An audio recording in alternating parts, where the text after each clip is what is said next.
go ahead and start recording. I think it's working. Did it pop something up in your guys' screen saying it's recording? Because they usually warn you. Yes, it's It there. did. Okay, good. All right.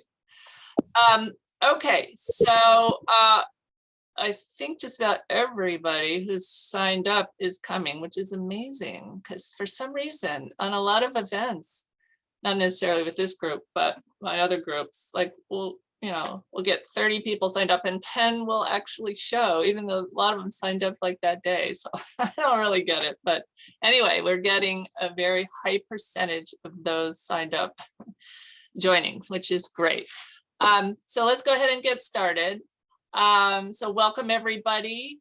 My name is Kathy Pfister, and I am a co-leader along with Steve Gelb of the Palestine-Israel Justice Team at the First Unitarian Universalist Church of San Diego.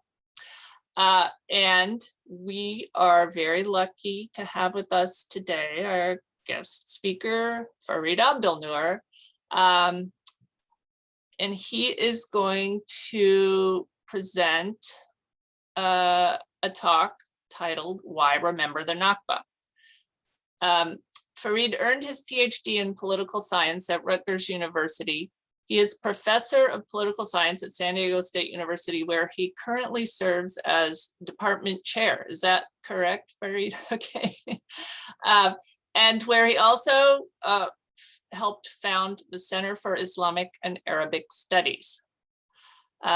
So welcome, Farid. So Farid's going to share some slides, some maps and things. And then after his presentation, we'll have a Q&A. Oh, so Farid, do you prefer people to hold off questions until the end, or are you okay with them like kind of putting something in the chat or raising their hand in the middle?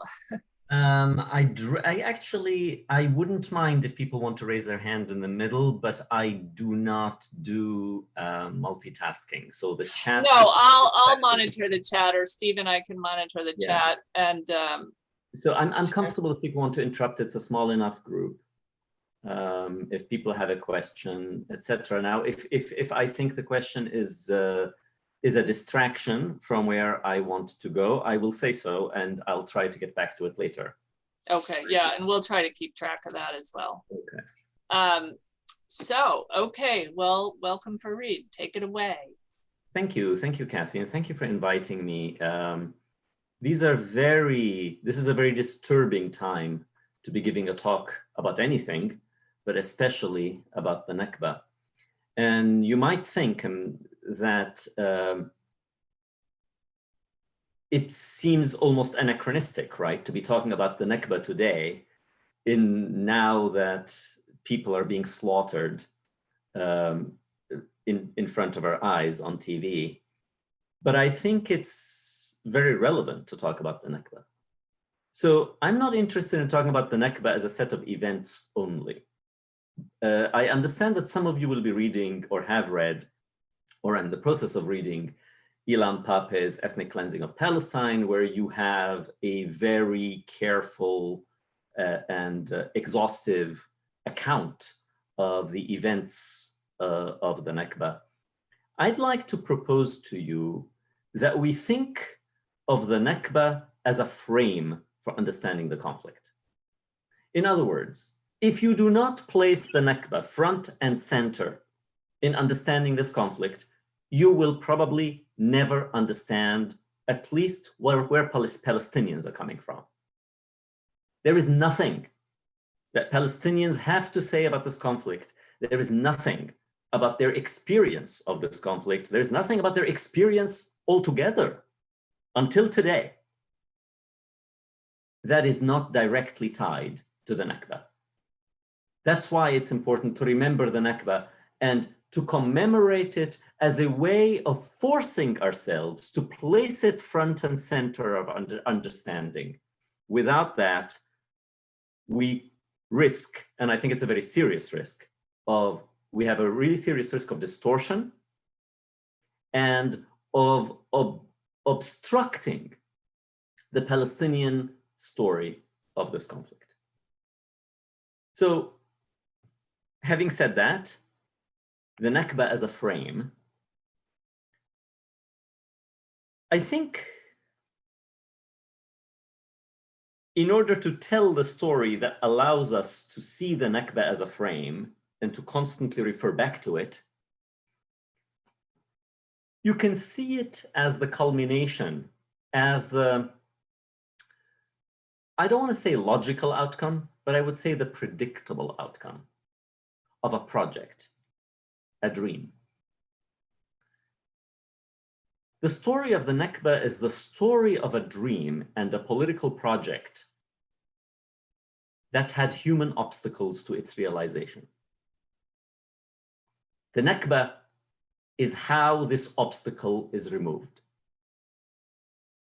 In a sense, the story of the Israeli-Palestinian conflict is a story of human arrogance and hubris, insisting on bringing about the realization of a dream that can only and could have only been realized at great, great human cost.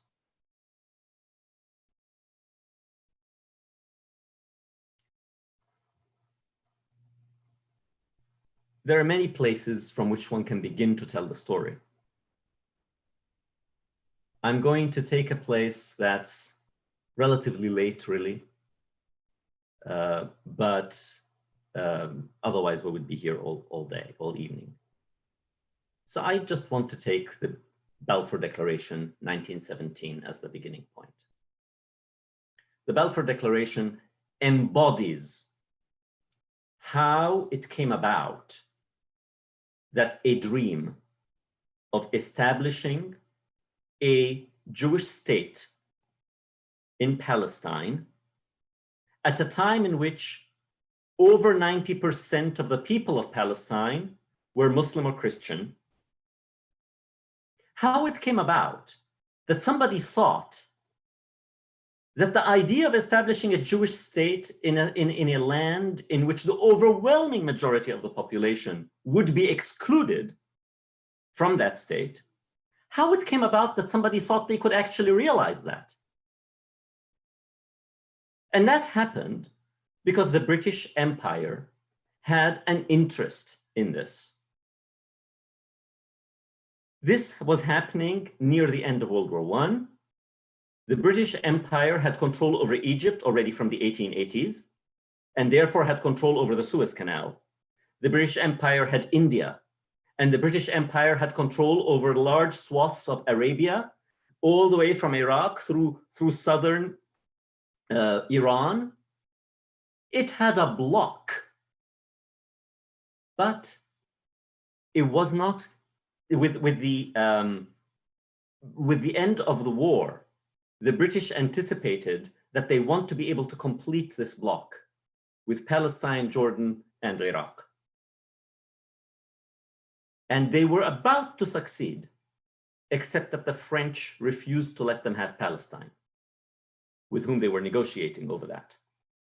When the French refused for the British to have Palestine, the British needed to devise a means of getting it, because if they didn't have control over Palestine, they could not secure a trade through the Suez Canal, and they would not have had a complete, uninterrupted block from Egypt all the way to India. And that's how it came about, that an idea that made no sense in 1917 could have become British foreign policy. The British decided that since they could not extract Palestine for themselves, they were going to play at getting it as if it's not for them. And that's the game they played. Right at the end of the war, and during the peace negotiations and the peace conferences, they managed to finagle for themselves mandatory power over Palestine because they were able to claim that they were supporting the idea of self-determination for the Jewish people in Palestine, even though the overwhelming majority of the Jewish people were not in Palestine, and the overwhelming majority of the people in Palestine were not Jewish. With that project now encoded in the mandatory authority of Britain that given to it by the League of Nations, at the end of the war, we have the real serious beginnings of the conflict, the logical outcome of which we are witnessing today, and we will continue to witness, and of which the Nakba stands as the core, as the heart. How do you, seriously, just think of it as a logical problem. How do you establish a state, a Jewish state, in a land overwhelmingly populated by people who do not identify as Jewish? There's not that many options, right? One option is for the people who are already on the land to disappear. Another option is for the people who are on the land not to disappear, but to be dominated. In fact, these two dual dynamics are the dynamics of this conflict, and they are the dynamics of the Nakba. The 1920s and the early 1930s were very turbulent times in Palestine. During those years, the indigenous Palestinian population did everything it could to try to convince the British not to go through with this project. They signed petitions, they begged and pleaded. They actually also tried to write and to convince leaders of the Jewish community in Palestine and in Europe to abandon this project because they recognized it as an existential threat to their literal physical existence. They did not see it only as a political threat, right? It's not that their political dreams were going to be sidelined. They realized that their physical existence was in danger. They were going to have to be made to disappear. And they knew that. Palestine in the second and third decades of the 20th century was a thriving society with many urban centers.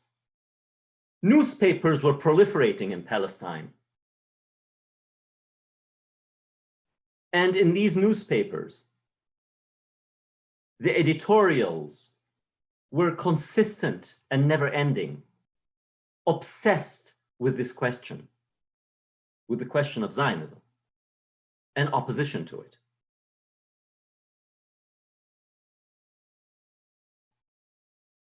All of this was to no avail. The British proceeded with their policy. Their policy was to help facilitate the immigration of as many Jews as possible into Palestine, to help them organize politically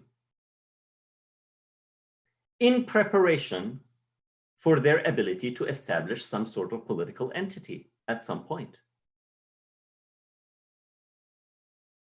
And they did not do the same for the overwhelming majority of the population, the Palestinian population.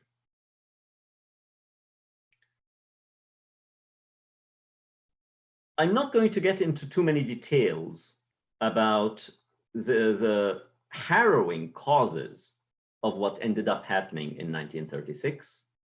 But if somebody wants to hear about them, I'm happy to expand on that. But by 1936, things had come to a head. and the Palestinian Arab population in all its segments, all classes, urban and rural, participated in a countrywide general strike.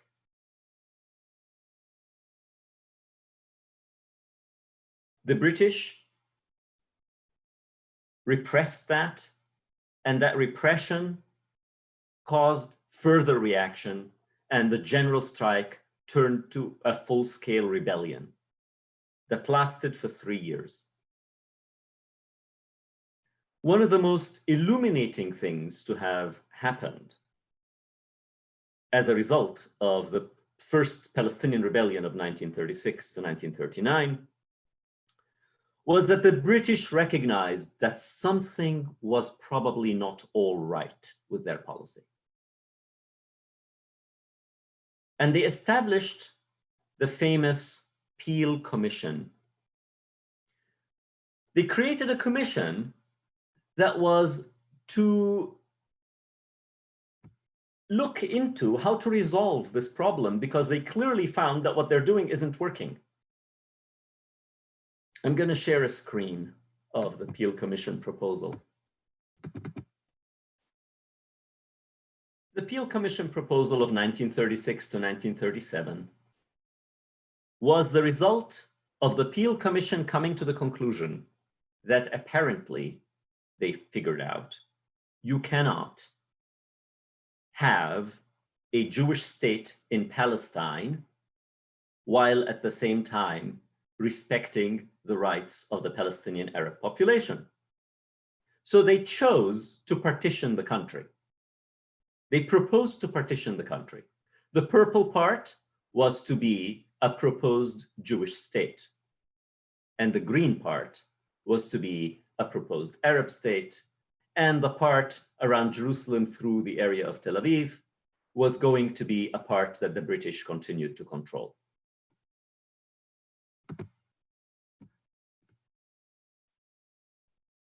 What is worth keeping in mind about the Peel Commission proposal was that there was no way of carving out the country to establish a Jewish majority state in any part of it, including the purple part, without expelling some Palestinians. The Peel Commission proposal was to establish a Jewish state in the purple part and miraculously hope that hundreds of thousands of Palestinians were going to disappear from that part. And that way, you could have a Jewish majority state in that part. There was no way to carve any part of that land to create a Jewish majority state that would ever have been acceptable to the Zionist movement without the disappearance of some Palestinians in the hundreds of thousands. The Peel Commission proposal revealed a truth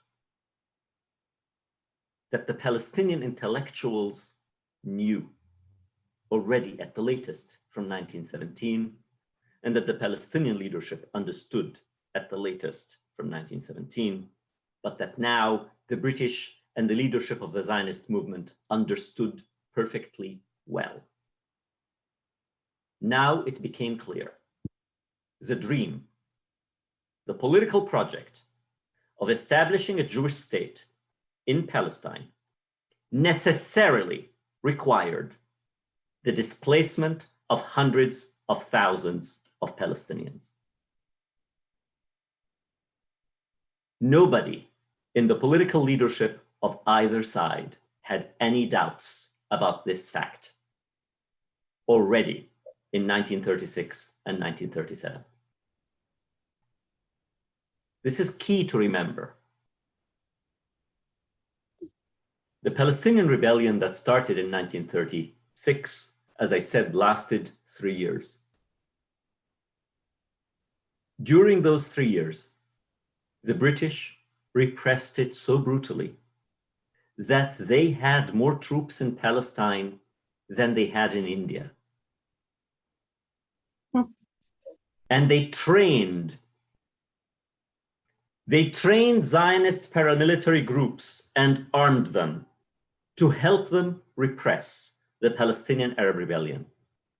That turned out to be one of the most important events in Palestine in the 1930s, because that meant that the Zionist, well-organized Zionist groups in Palestine not only had the political support of the British, but now were being armed and trained by the British, and that they were performing a military role for Britain. The result of the 1936 to 1939 rebellion was that the entire political leadership of the Palestinians of Palestine was either killed or exiled. Every single political leader was either killed or exiled. That ensured that after 1939, the Palestinian population had no leadership on the ground because the British and the Zionist military groups ensured that there wasn't one.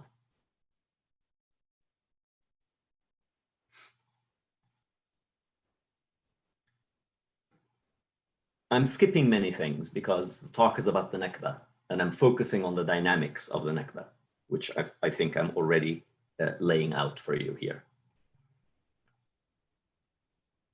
The next plan to resolve the clearly intractable problem was in 1947. By 1946, World War II had come to an end. The British Empire was not what it was. Britain had already decided that it was going to be leaving India in 1947. If it's leaving India, it surely wasn't going to be trying to hold on to Palestine. The British Empire was no longer. And therefore, Britain decided it will abandon Palestine and it will simply drop it in the lap of the newly founded United Nations to take care of it somehow. The United Nations therefore inherited the question of Palestine very early on after its establishment, because Britain dropped it in its lap. The newly founded United Nations sent a commission to Palestine to investigate what can be done. They can't manufacture facts. All they could do was work with the available possibilities. So they proposed not the Peel Commission proposal, but something different. I thought I was sharing, but I guess I didn't share it, sorry. Here it is. So they proposed the UN Partition Plan of 1947. Many of you, I'm sure, are familiar with it. The yellow or beige part was to be the Arab state, and the blue part was to be the Jewish state, and Jerusalem was to be an international city. What is worth noting in the UN Partition Plan was that 55% of the territory was to be the Jewish state. And 45% of the territory was to be the Arab state. However, 66% of the population was Palestinian Arab, and 33% of the population was Jewish at the time. The Jewish state also had the major port of Haifa, the entire northern coastal fertile plain, and the second port of Jaffa. Pretty much all the fertile land.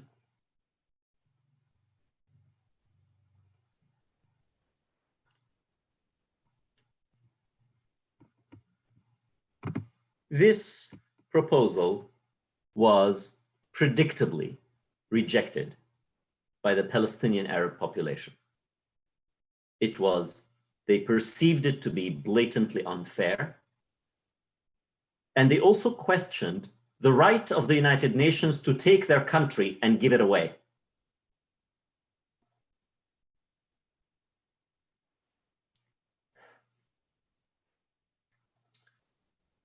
What proceeded afterwards, after the Zionist movement of the time accepted the UN partition proposal, which was, as you can see, extremely favorable to the Zionist movement, and the Palestinian Arabs, for whom it was unfavorable, rejected it, what followed was a cruel civil war.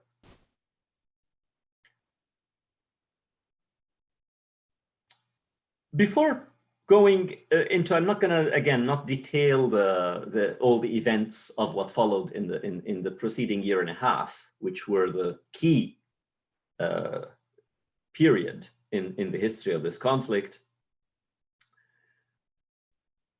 I wanted to highlight for you a feature of the UN partition proposal. Remember, we talked about in the Peel Commission that there was no way to carve out Palestine to have a Jewish majority state without displacing large numbers of Palestinians. Yet, the UN partition proposal does not require the displacement of Palestinians. Why? Because by then there had been a larger migration of Jews from Europe to Palestine. And the UN partition plan, as you can see, produced the strangest looking boundary. Each of the two states was going to be in 3 pieces. The only way you could create a Jewish majority state was through some sort of a weird 3-piece state for everybody. Even with all that, 40% of the Jewish state was going to be Palestinian. What was it going to mean for them? What was it going to mean for them to be 40% of the population of a state that says it's not for them? Well, there were a couple of options. Either, and they're not unfamiliar options, they're the exact same options I outlined earlier. Either some of them were going to be displaced, or they were going to be dominated. One way or another, there was no other way that there could be a Jewish state from within the UN partition proposal that did not severely harm Palestinians.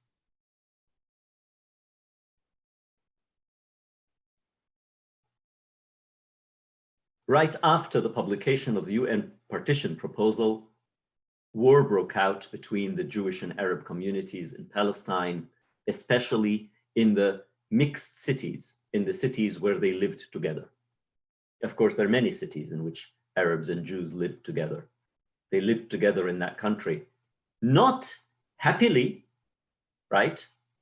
They did not live in great harmony after 1917. Whatever harmony existed before was destroyed by the pursuit of the project of seeking to establish a Jewish state in an overwhelmingly Palestinian country. But they did live as neighbors. The Civil War broke out in November, late November 1947, and with it began the depopulation of different parts of Palestine. The first group to leave were the people who were able to leave because they were afraid of the fighting. People who were able to afford to take their families to Beirut or to Damascus, usually, for safety until the fighting ended. So they tended to be the upper class and the upper middle class people from Haifa, from Jaffa, from Acre. Some fled.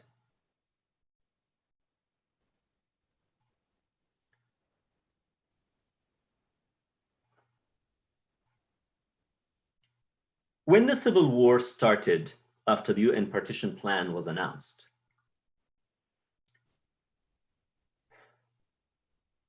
it became clear that this was not a recipe for resolving the conflict. And that was well understood in Washington.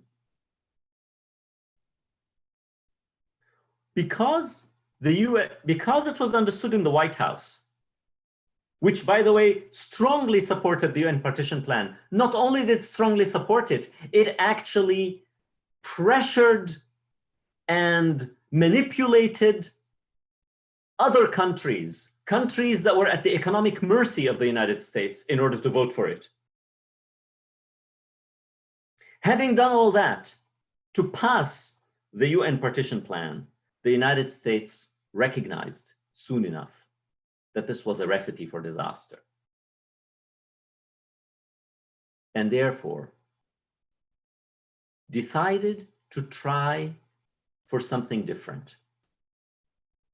A 5-year trusteeship to the United Nations to figure out a better solution. That caused the Zionist movement to panic. Because, of course, it was a dream come true to have the UN partition plan approved and voted by the United Nations. They thought this was never going to happen again. So they were not going to let this one pass. They needed to ensure that whatever changes take place on the ground will make it such that if the UN partition plan becomes moot, they will still be able to have what they had aspired to from before 1917. The early part of the year 1948 was what was an extremely difficult time. That was the time when the leadership and the paramilitary groups of the Zionist movement decided they needed to take care of things themselves. The British have promised they're going to leave on May 14th, 1948. So prior to May 14th, 1948, they needed to bring about some real changes on the ground. And now that Washington was making noises about no longer supporting the partition plan and trying to call for some sort of a UN trusteeship, it was important to undermine that option. So they went into high gear. And that's when some of the cruelest events in Palestinian history took place. It is during the early months of 1948, from January through May,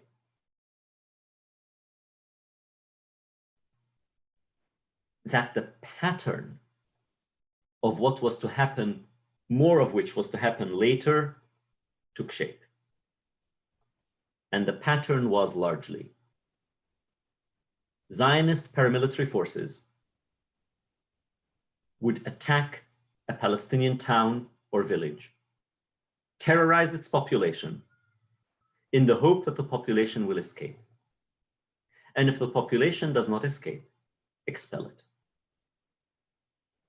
Since this was not as easily done, in some cases, people needed an incentive to help them escape.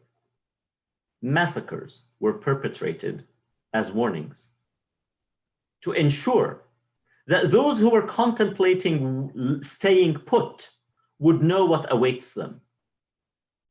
And here, the most symbolic story is the story of the village of Deir Yassin.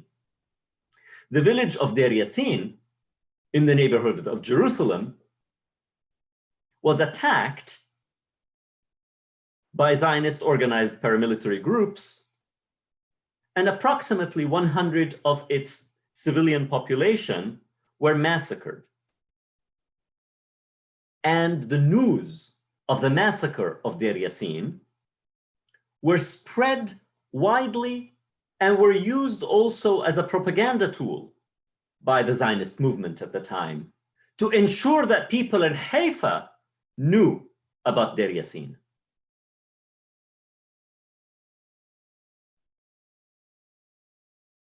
That did cause a mass flight from many of the villages and many of the cities of Palestine.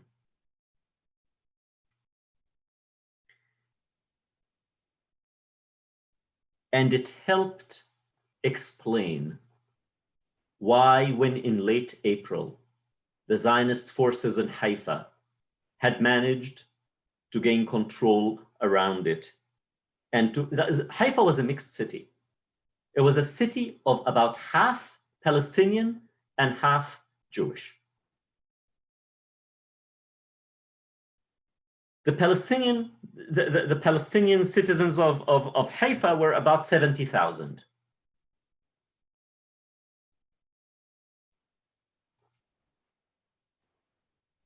Some fled, some were expelled. The images from Haifa are pretty horrifying. And I'm emphasizing Haifa because Haifa is often used as an example of where the mayor of Haifa, who was, probably a good mayor, Jewish mayor, did actually say to the Palestinian Arab population to stay put. But the mayor was not the deciding factor here. It was the Jewish paramilitary groups that were deciding factor here. And the people of Haifa fled to the sea, literally to the sea. They jumped on fishing boats, and many sank in the sea and died. The British, by the way, were in Haifa watching all this and did nothing about it. The British were still in the country when all this was happening. But having decided that they were leaving on May 14th, they decided they were going to let nature take its course. And nature took its course by tens of thousands of people drowning. Well, no, sorry, tens of thousands of people trying to flee, some of whom drowning on the way. And those who did not try to leave Haifa by sea fled by land to the north, to Lebanon. I'm just using Haifa as an example here. Haifa was just one magnificent example because it's a magnificent city. And it's a magnificent example of Jewish-Arab life together. It makes it a particularly sad example. After Haifa was Jaffa, Acre, one after another. The cities of Palestine were emptied of their Arab population, of their Palestinian Arab population. There was only one exception among the cities, Nazareth. The Zionist movement decided not to expel the people of Nazareth because that would, they thought, would be not looked well upon by Christian communities in Europe. And they thought that they would like to have the support of Christian communities in Europe. So why bother Nazareth? Which is why Nazareth today is the only remaining Palestinian city in what became Israel. Palestinian urban life was extinguished in 1948.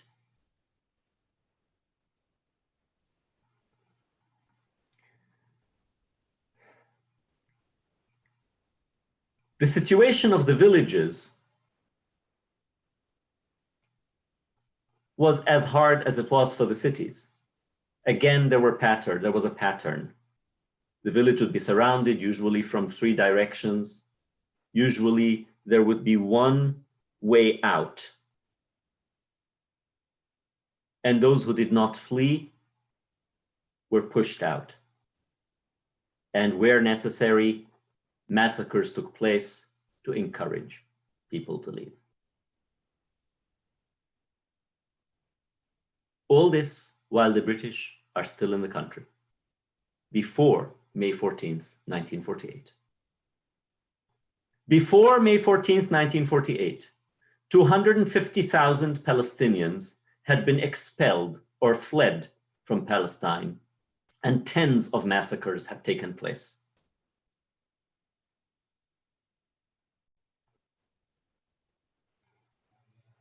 When the date of May 14th came about, and the British forces finally left, the British High Commission for Palestine literally took the key to his office and put it under the mat. Obviously, he knew he was performing a symbolic gesture. The idea was, whoever comes, comes.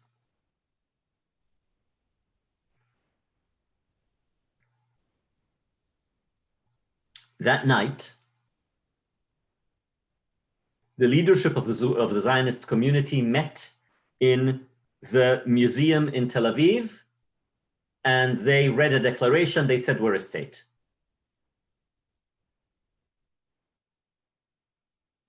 That same night, at the same time, so everybody's waiting for the British to leave. The Zionist movement cannot declare a state until the British have left. And anybody who wants to try to help the Palestinians cannot come in to help them until the British have left. So the Arab states that try to help the Palestinians, Jordan, Lebanon, Syria, Egypt, Iraq, are watching on the sidelines. Some volunteers from Arab countries during the early months of 1948 come into Palestine and help the Palestinian Arabs to resist. But they don't get anywhere. They're badly trained, badly armed, disorganized. There's no match. The regular armies come to save Palestine and the Palestinian people, or ostensibly to save Palestine and the Palestinian people, on May 15th. And that's when the international war of 1948 begins. Prior to that, from late November 1947 until May 14th, 1948, everything was a civil war. It was within the country. There were no armies from outside the country.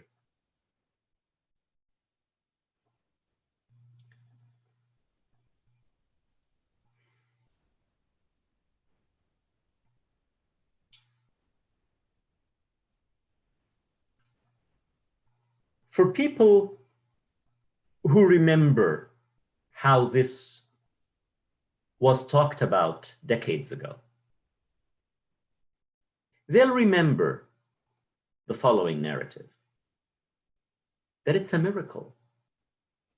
It's a miracle how the Zionist forces were able to win when there were the armies of Lebanon, Syria, Jordan, Iraq, and Egypt.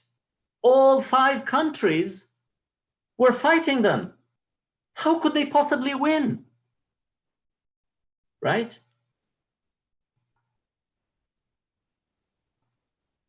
We found out the answer that many Palestinians knew, but nobody believed them.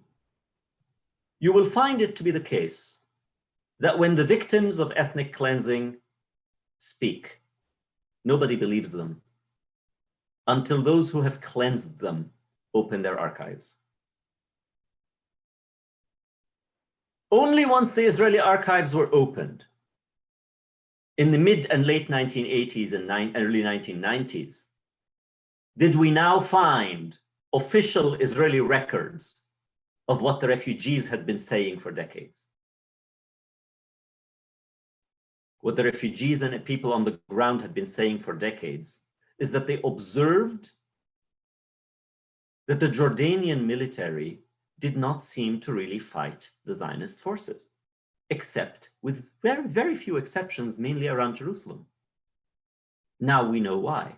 It's because there was a secret agreement. The king of Jordan, who was selected by all the Arab armies to lead the effort to save Palestine, was a collaborator with the Zionists. He actually had a secret agreement with them to divide Palestine between themselves. Now we know.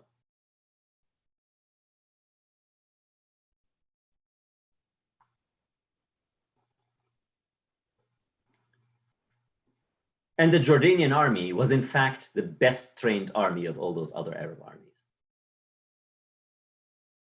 The Egyptian army was so unprepared that the king of Egypt was so terrified of sending them that he actually only made the decision a couple of days before.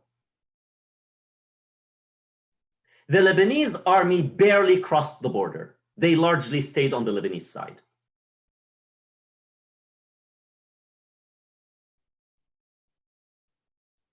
And the Iraqi army was working under the command of the Jordanian army, which was in cooperation with the Zionists. So really, it was the Syrian army that was fighting. And we should remember, Syria had gained its independence like 2 years before. So what kind of an army do you think it had? So when you add up the numbers of all the armies of the neighboring Arab states and the numbers of the Zionist fighting forces on the ground in Palestine, the Zionist fighting forces outnumbered them all in numbers, and then were also better trained and better armed.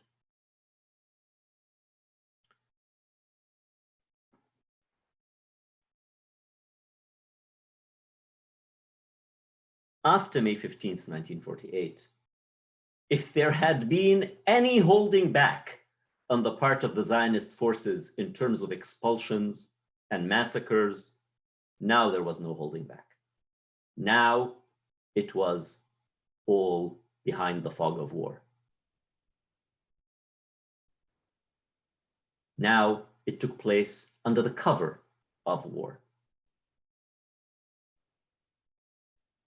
And by the time the ceasefire lines were drawn in 1949, another 500,000 Palestinians had been expelled or fled.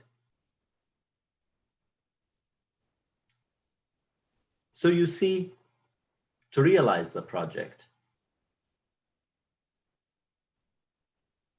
somebody had to disappear.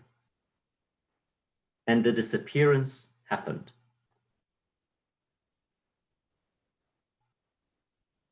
By the time the ceasefire lines were drawn, and they are the ceasefire lines that drew the border boundaries of Israel that came into being after 1948, 80% of the Palestinians who lived in that part of Palestine had either been expelled or fled. All the urban centers, save for Nazareth, had been emptied. They had been de-Arabized, de-Palestinianized. And approximately 500 villages were emptied of their Palestinian Arab population.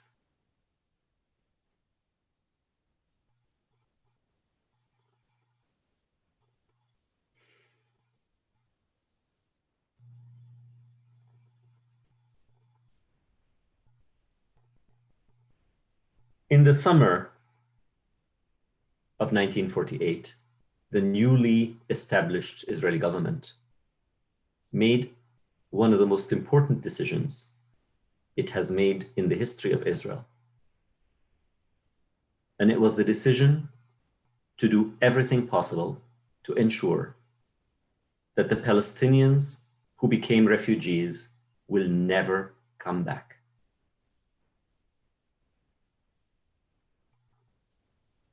Many tried to come back. They tried. Those who came back were either killed or re-expelled. Many tried to come back to harvest their crops. To ensure that this doesn't happen, in the late summer of 1948, the newly established Israeli government had the crops of Palestinian villages burned, those that could not be harvested for the state.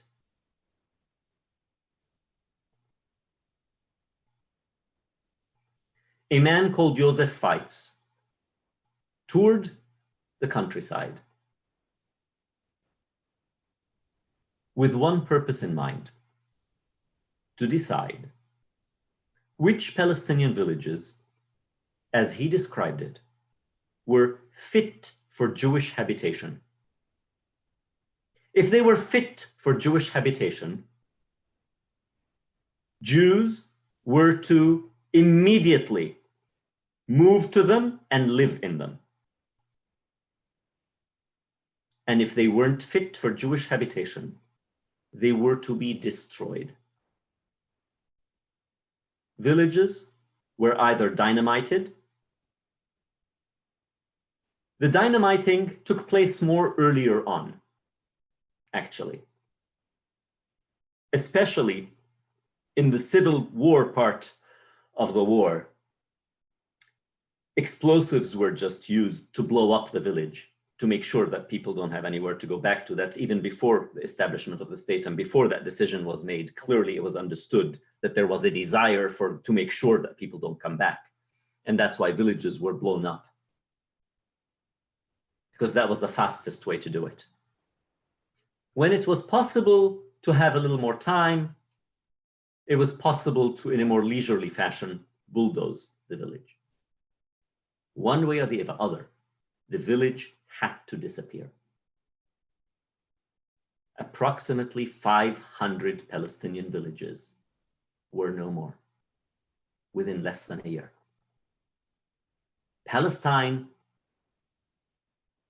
that was a thriving society with many cities and hundreds of villages, an integral part of the world and the region in which it existed, literally ceased to exist. Palestine was made to disappear, not only off the face of the map, it was to disappear off the face of the earth. And lest anybody make a claim to it, all memory of it, as far as possible, was to be extinguished, which is why whatever was fit for Jewish habitation had to be immediately inhabited by Jews. And what wasn't had to be destroyed. And parks and pine forests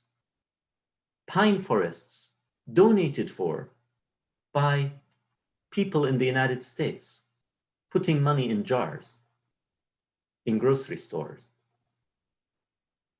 to plant a tree in the Holy Land. Pine forests were planted on the ruins of Palestinian villages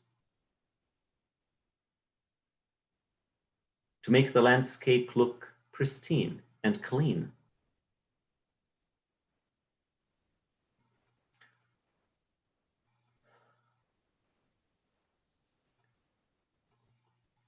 This is the story of the Nakba. In about a year,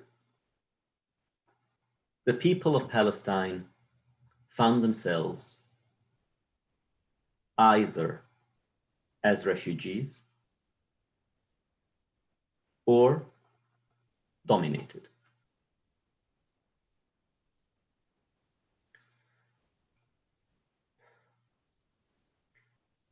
Some Palestinians did not flee and were not expelled,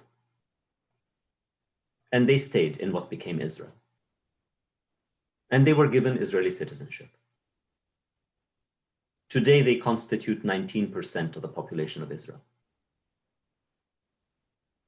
Their life inside Israel in the first 19 years or 18 years of the existence of the state from 1948 to 1966 was abysmal. They lived under military rule. Their land was confiscated. Those of them who were internally displaced were not able to go back to their villages. They lived as despised, distrusted citizens. They did have citizenship.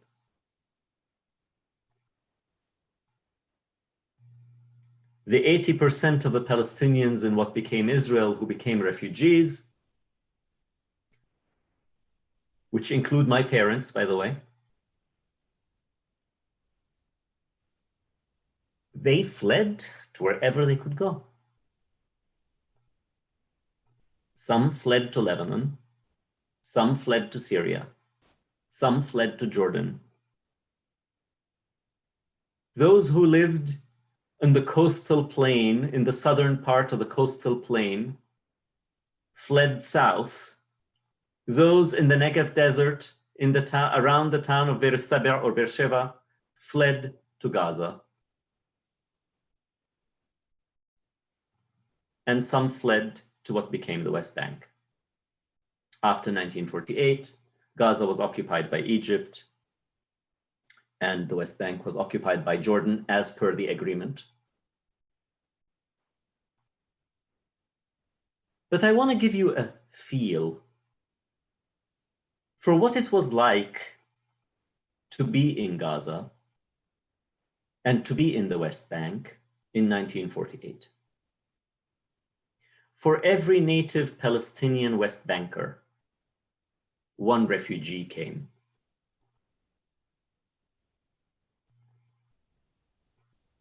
It would be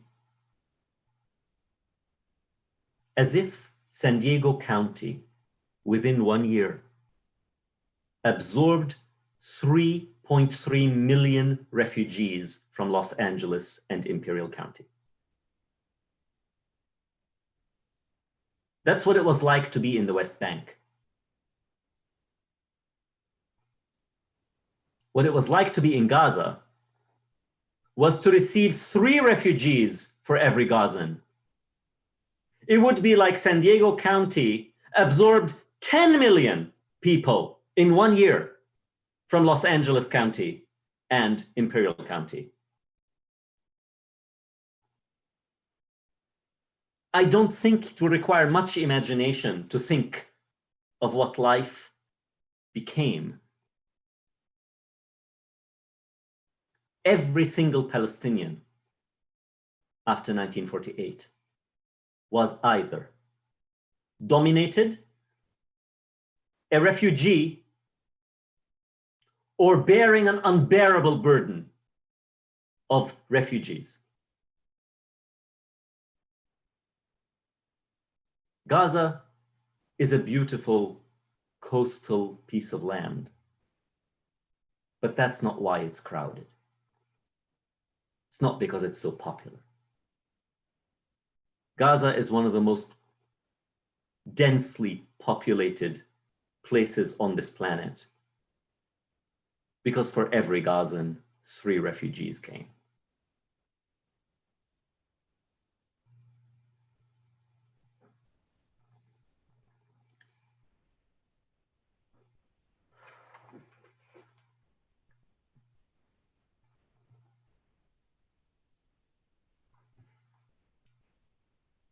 This is what the Nakba is.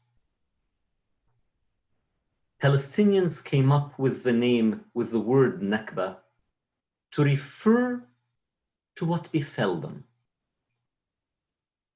They woke up one day and discovered that this was their condition.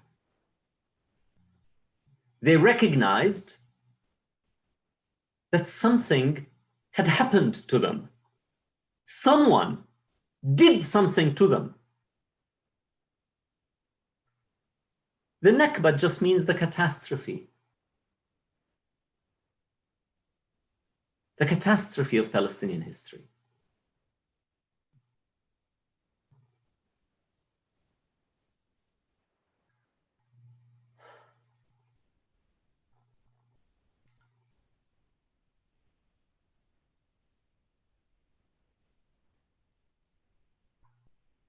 Things did not end, obviously, like that. By 1967, Israel had succeeded in occupying every remaining inch of Palestine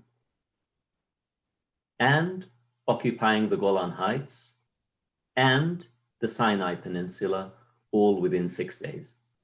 Within 6 days, in 1967, Israel more than doubled its size. And again, there were hundreds of thousands of refugees. But how many people can run away in 6 days? How many people can you expel in 6 days?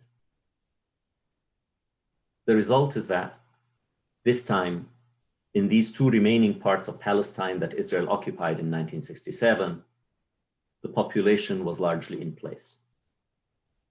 And now, the dual dynamic of making the people disappear or having the people disappear versus dominating them, now it's the balance is great more towards domination than disappearance. It's always been a dynamic of domination and disappearance. It's just a question of how much of each.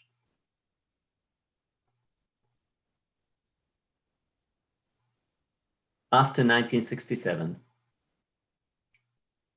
in the last 54 years, Israel has succeeded in establishing one of the most elaborate systems of domination through physical infrastructure,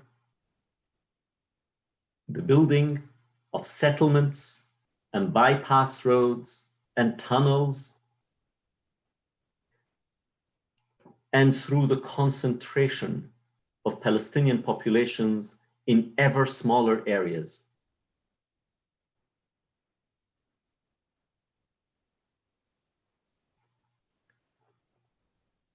And to supplement that infrastructure of domination, that physical infrastructure of domination, a very elaborate legal and institutional infrastructure of domination was established.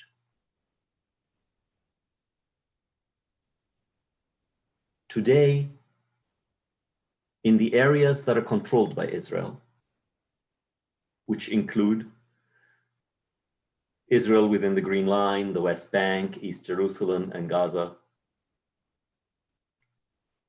there are 5 legal statuses. There is the status of Israeli Jews. They have Israeli citizenship, and they are considered to have a national identity. There are Palestinian citizens of Israel who are devoid of national identity. They do not have the status of a member of the nation. So in Israel itself, there are citizens who are nationals and citizens who are not nationals. And Palestinians are citizens who are not nationals. Inside Israel itself, there are 2 ways, 2 legal statuses.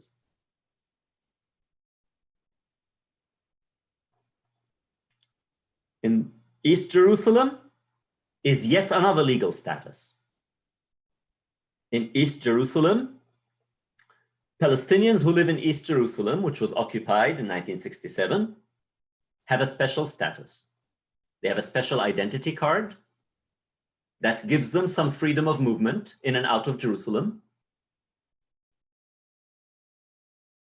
But they have severe restrictions on being able to live for any length of time outside of Jerusalem. They have to constantly prove that their center of life is in Jerusalem. If you move for more than 6 months and don't demonstrate that you're living in Jerusalem, you lose your status. That, of course, doesn't apply to Israeli Jews. Israeli Jews never have to prove their status in the city of Jerusalem. So we already have 3 differentiated legal statuses. Israeli Jews, Israeli Palestinians, Palestinians of East Jerusalem. The 4th status is of Palestinians of the West Bank. They're allowed to live in the West Bank. They're allowed to leave their towns and villages to go to other towns and villages only through certain routes. There are roads and highways and tunnels that are forbidden for them. They may not go to Jerusalem.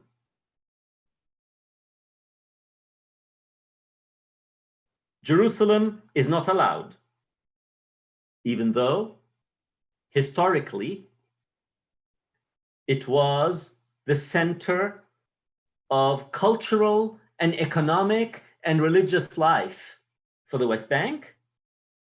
West Bankers are cut off from Jerusalem. They can visit with a special permit, rarely given.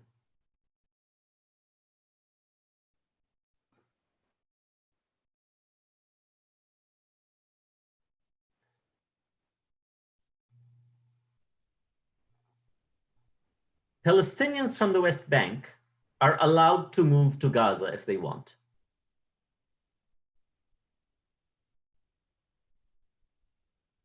Now, Palestinians of Gaza, that's the 5th status. They are not allowed to live in the West Bank. They're not allowed to leave Gaza at all without a very special permission that's hard to get.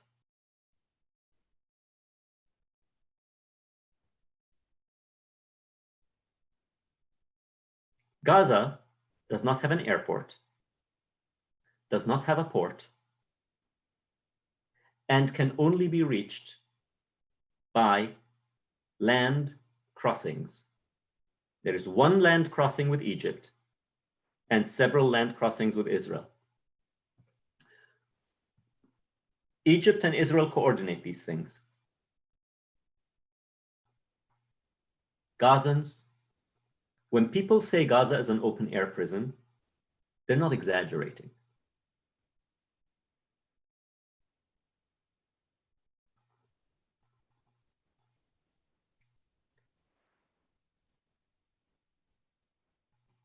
This dismemberment of Palestinian society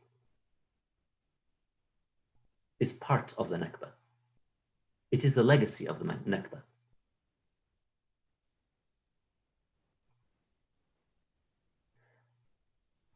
Then there are the Palestinians who are living in exile, in refugee camps, in Jordan, in Syria, in Lebanon, and lucky Palestinians like me who live in the United States and Europe and Argentina and Chile and the Dominican Republic and all over the world. In fact, half of the Palestinian people today live in exile, and the other half live under Israeli domination.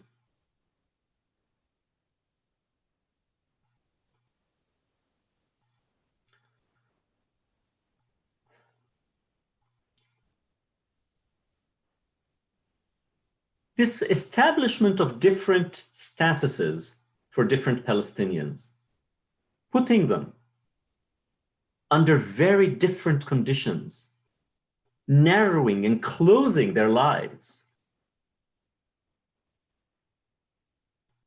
I think was meant as part of a further piece of their disappearance.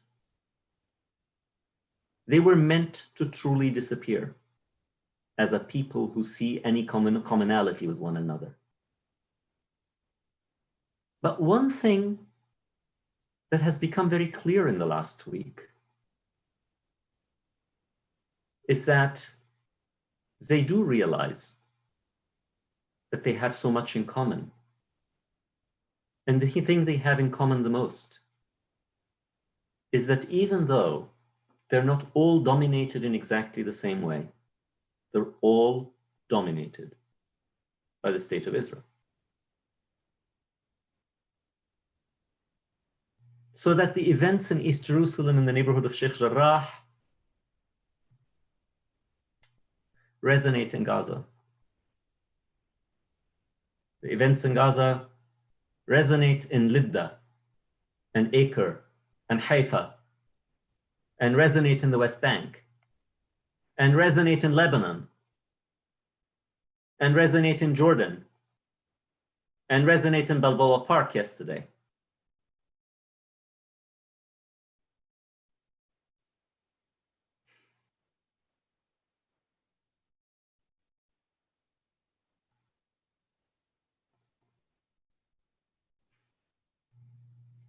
When you use the Nakba as a frame for understanding this conflict, I think you come to understand that all this talk about security, ending the occupation, etc., doesn't get to the heart of the matter. That doesn't mean that talking about the occupation and talking about security is not important. It's just not the heart of the matter.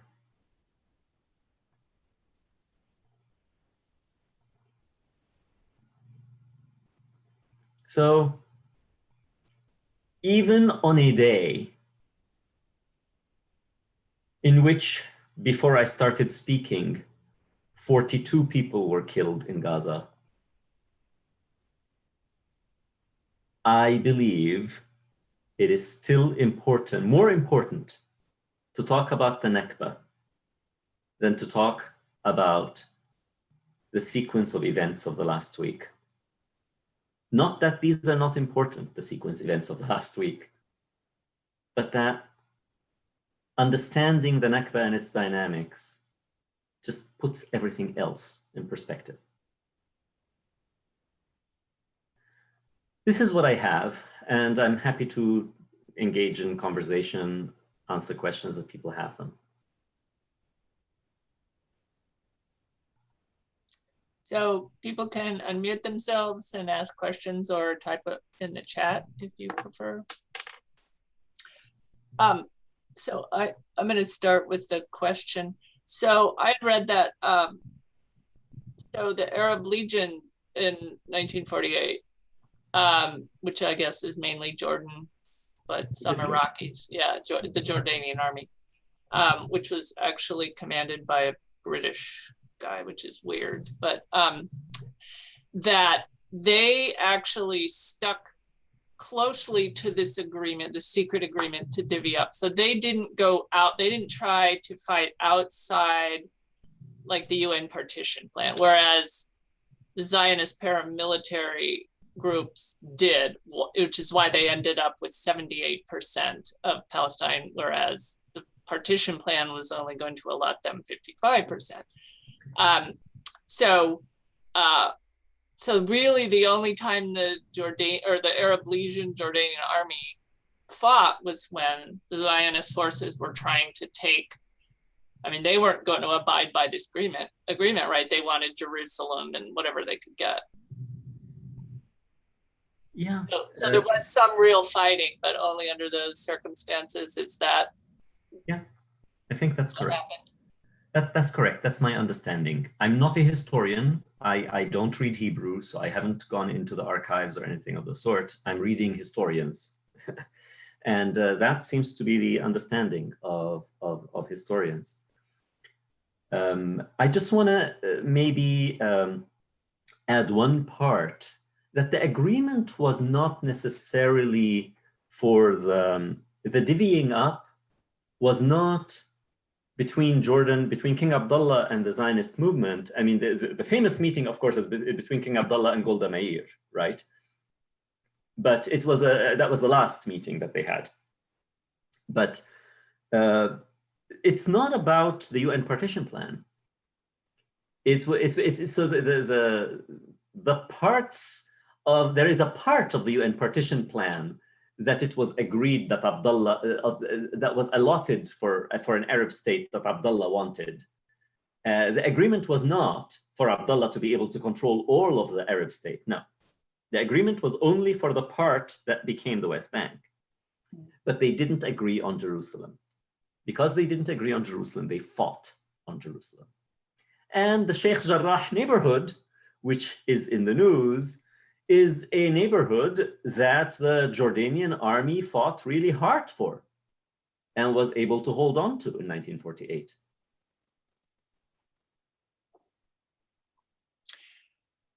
Okay, so we have a question in the chat. It says, in the United States, the COVID pandemic has been a turning point for many folks to recognize and become involved in civil rights movements and work against systematic racism oppression. Have you seen any similar awakenings in support for Palestinians under Israel's systematic domination? Is the question about whether I have seen that happen in the United States?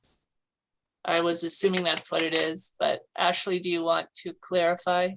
You can unmute yourself if you like. And she says anywhere, or yeah. I mean, I think this week is the test for that question. This week is what we're going to see. We're going to see how people are reacting to this, and we're seeing how some people are reacting to this. the 2014 war on Gaza was devastating, and that really did help in getting some more solidarity for the Palestinian people. And this 2021 war has been more cruel so far.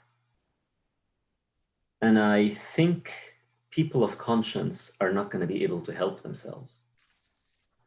There's only so much. I mean, how many times, who actually believes that Palestinians don't love their children? Because that's the defense, right? Who actually believes that? Now I understand why somebody would concoct that. I understand why that's a line you would have to tell yourself and tell people. Because who can live with themselves if their army is slaughtering children?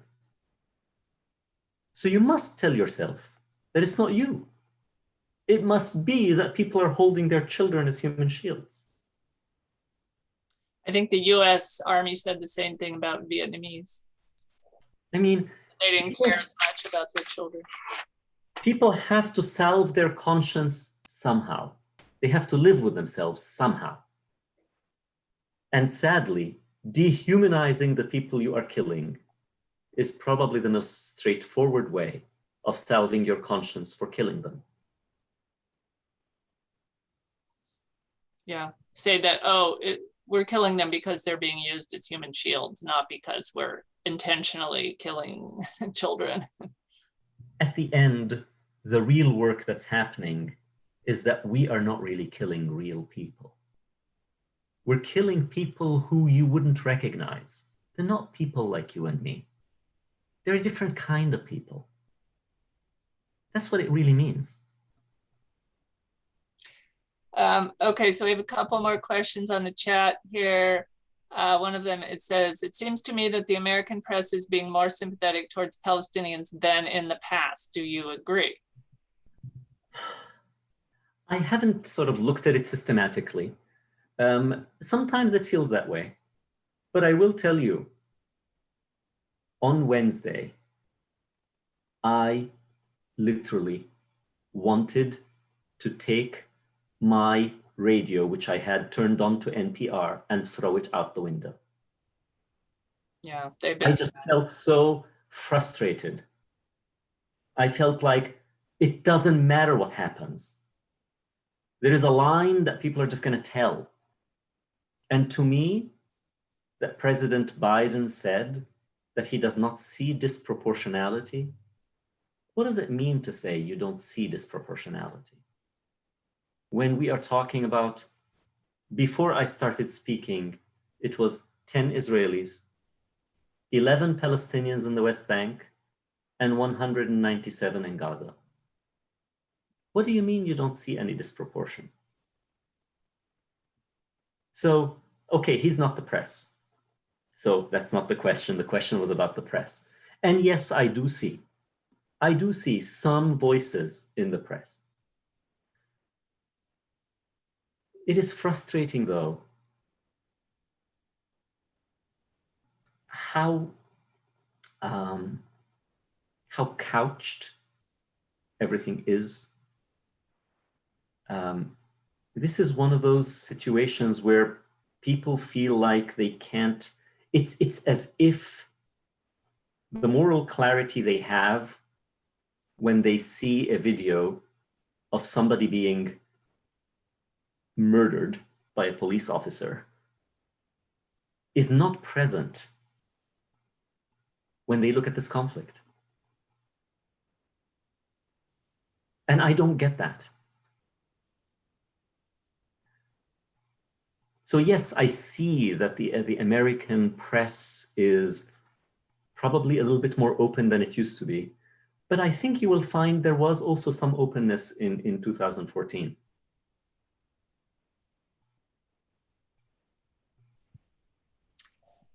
Okay. So the next question is sort of related. One of the most frustrating things about US media is the absence of Palestinian voices speaking about what is happening. Do you see any change in this? You know, oops, I took that out of, oh no, I did it right. The existence of alternative media and social media has made the mainstream media, frankly, a little bit less relevant than they used to be. So there isn't an absence of Palestinian voices. There are many Palestinian voices. The question is who wants to hear them? What they have to say is not pretty. What they have to say is not pleasant. So there are many Palestinian voices. You can find them on the internet. Electronic Intifada, Palestine Chronicle, Al Jazeera covers pretty well. The Guardian is often pretty decent, not always. You know, Middle East Eye. These are all ways that you can find Palestinian voices, and they're all around, they're everywhere. It's not as if they're keeping quiet, that's for sure. Well, I will say about NPR is, yes, they've been really bad. You know, they will say, they try to make it sound like, oh, people on both sides are being killed. And then they'll always mention that, including a 5-year-old Israeli child, not saying how many infant Palestinian children, you know, oh, Palestinians are upset by Israeli actions, but they don't say what those are. So, I mean, that's been the pattern. But I was driving in my car and they did interview someone from the Brookings Institute. I don't think he was a Palestinian, but, you know, he basically laid it all on the line and told it exactly like it was. But then you go back to the new, you know, PBS News and they do their usual. So if you didn't happen to be listening, you wouldn't have caught that. Okay, so then go ahead. Did you have a comment on that? I think Steve has his hand up. I don't know if you have a hand up function. Okay, you want to go ahead? Well, that was his question, so see if he has a follow-up. Well, on that question, I was thinking, I'm aware of all those wonderful voices, but they're not the voices most Americans will see. They're not the ones on the Sunday news shows where they trot out the same 5 people who say the same 5 things. But first, I just wanted to thank you for a wonderful, wonderful presentation. And I wanted to just comment on how people can turn away. I was in a demonstration with some other people the last war, and we were reading out the names of Palestinians who had been killed by Israelis and their ages as well. And a counter demonstrator came over, and every time we read out a name, he yelled, "Terrorist, terrorist." And so there has been so much conditioning in this country, unfortunately, that unfortunately, when you dismiss a human being, and we're talking about a 14-year-old child, and he's yelling terrorist. So it's an abysmal situation, but thank you so much for a truly wonderful talk. Let's see, next question. Will the Arab League do anything significant this time around? Oh, I doubt that very much. I mean, certainly after the rapprochement of all these Arab countries to Israel, the United Arab Emirates especially, they have like the United Arab Emirates, Sudan, Morocco, Bahrain. This is the most recent, but I mean, no, the Arab League will, I can assure you, no matter, many things are uncertain, but one thing is certain, the Arab League will not do anything of any significance in response to this. The Arab League, members of the Arab League have simply decided that they side with Israel. However, they cannot say that to their own populations. These are countries that are ruled by regimes that lack all legitimacy and are completely disconnected from their populations. The Arab revolutions that started in 2011 have not really ended yet. So most of these regimes are afraid of their own populations. And for that reason, will probably give lip service to the Palestinian cause. But strategically, they have nothing to gain from allying themselves with the Palestinians. They have everything to gain from siding with Israel. Kind of like US politicians. Yeah, I mean. Okay, next question. What would progress look like? Of course, it's the most important question of all, right? I used to think in terms of the end game. I used to think, well, what would a solution look like? The last decade or and a half have convinced me that not much is to be gained by thinking like that. So I like that the question is formulated in terms of progress rather than an end result. Progress looks, you measure progress by equality. You measure progress where you see more equality. If Palestinian citizens of Israel can gain real equality in Israel, that would be progress. If Palestinians in East Jerusalem can gain more equality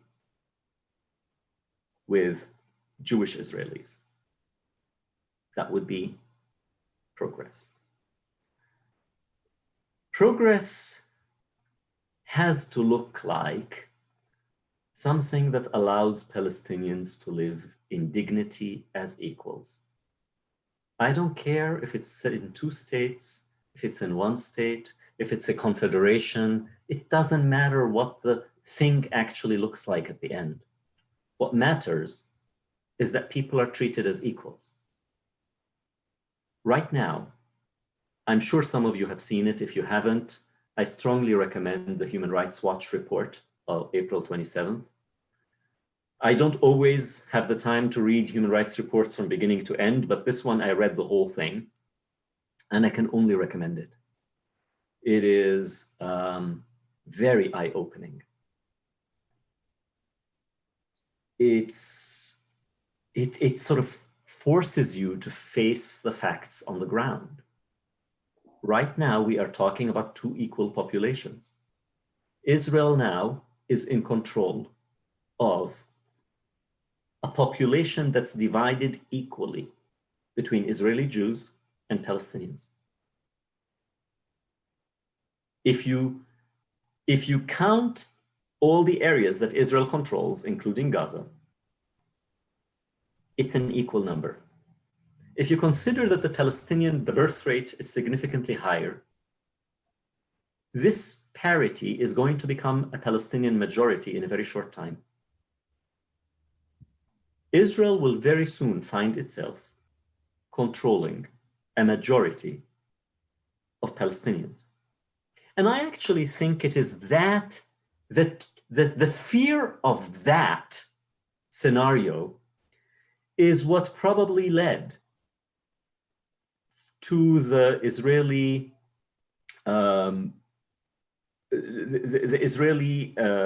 new Israeli basic law that declares that Israel is the nation state of the Jewish people alone. Yeah. And that self-determination is only for the Jewish people. Because if you have a majority of Palestinians soon enough that you're controlling, you have to somehow secure the Jewish character of the state, and you can only do so through a more legalized domination. Yeah, a la South Africa. Bantustan. I mean, it's the parallel has been made. It's made often. I think it's an apt parallel, but we don't have to be attached to it. You know. Yeah. Okay, let me get to the next question here. Since most Americans don't understand the historical context, they only hear that rockets are flying. So what else can Israel do? If Canada was sending rockets, wouldn't we respond the same way? This seems to be what is fed to the American people. I think this is a very insightful question. Here's my answer to it, and it's not good, right? The answer is not good, and nobody's gonna like it. It's the reality. It takes about an hour to an hour and a half to explain this conflict. People's attention span is about a minute and a half. But you actually have to have some sustained concentration for about an hour to understand it. And most people are not gonna give you sustained attention for an hour.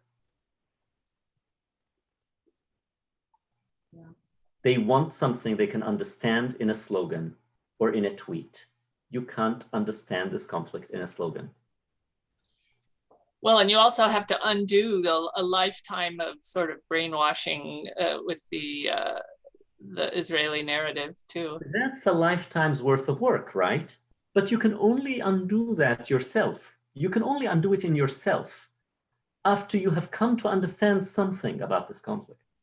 But you can't understand it if you won't give the attention. And this is one of the never-ending frustrations for me, that people will spend days and weeks following the news from day to day, never having the context, which would take 1 hour to fill in. Yeah, I mean, I followed news pretty closely from the time I was like 16 years old, and I thought I understood this conflict, but you know, I didn't know anything about it because I wasn't told. I was just told this Israeli narrative, and so I thought that was the truth. Okay, let's see. Next question. Is BDS beginning to make a difference? I can't tell. And that's, for people that don't know, that's boycott, divestment. Boycott, divestment, thank you. It's a civil society movement started in 2005 by a number of civil society organizations in Palestine, sort of calling on solidarity among people of good conscience worldwide to help put pressure on Israel to change its behavior through nonviolent means by boycotting, sanctions, and divesting from companies that that act in ways that perpetuate the domination of Palestinian people. Now, as to whether BDS is making a difference or not, it's impossible to tell. Surely it's making some difference. I don't know. If you're asking me, is it the best vehicle for showing solidarity? It is certainly an important vehicle for solidarity. Is it the only vehicle for solidarity? Maybe not. But certainly it is an important vehicle for solidarity with Palestinians if people care to show solidarity with Palestinians. Well, the Israelis are sure afraid of it. They make that clear. Yeah. Passing all these laws, criminalizing it. Okay, so next question. How can someone in the United States help raise the voices of Palestinians and create space to bring awareness to this issue? I think those of us who are just ordinary people, the best thing we can do is ourselves understand this better so that we don't buy the smoke and mirrors that's constantly being produced. I mean, look, Israel is a state, and like all states, it has the means to produce good propaganda, really high quality propaganda. And you have to be able to see through the high quality propaganda. First, educating oneself to be able to see through the smoke and mirrors, and to be able to help people around one in one's immediate circle to be able to see it too, to speak to one's community. I think for those of us who are ordinary people, that's actually a lot. Yeah. Okay, here's the last question I have on the chat. It's an FYI. I mainly listen to CNN and MSNBC. I actually heard someone on CNN make the point that 20 Palestinians have been killed for every one Israeli. So as we said, sometimes you can get glimmers of truth through the noise. Yeah, that's good. Yeah. Yeah. You got to be really paying attention to catch those things. But before I think we can take more questions if people have them. I want to remind people that we are scheduling a book discussion for the book, The Ethnic Cleansing of Palestine, by Ilan Pappé, and that's to take place on Sunday, June 6th. And so that goes into a lot of detail about the events of 1947 to 1949, about the Nakba, how did it happen specifically. And we are doing a free book giveaway to people who commit to, to register for the book discussion and participate in the book discussion. And Steve is an avid bicyclist, and he is acting as our personal bicycle courier to deliver these books. So anybody, let's see. So anybody who is interested in reading this book and participating in the discussion, you can respond to the email I sent. I'm also going to send out, I'll send everybody a link to the Human Rights Report, and then, remind you about the books. And so you guys can respond to that if you are interested. Okay, so the question is, what is the date of the Human Rights Report that you spoke about?